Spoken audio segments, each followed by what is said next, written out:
আল্লাহ বিপদ আপদ থেকে আমার রক্ষা হইল। আমিন।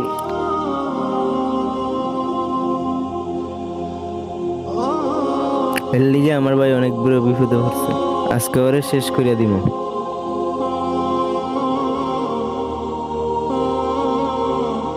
সাপও মরবো, লাডিও ভাঙবো, কিচ্ছা হতো না। ভাই আপনি মনে হয় অনেক ক্লান্ত, পানি খান। শুক্রিয়া ভাই। সারাদিন ধরে কিচ্ছু খাই না, আমাকে পানিটা একটু দিবেন? বিসমিল্লাহির রহমানির রহিম। আলহামদুলিল্লাহ। ভাই আমি তো সব পানি খেয়ে ফেলছি। সমস্যা নাই, পানি তো খাইছো।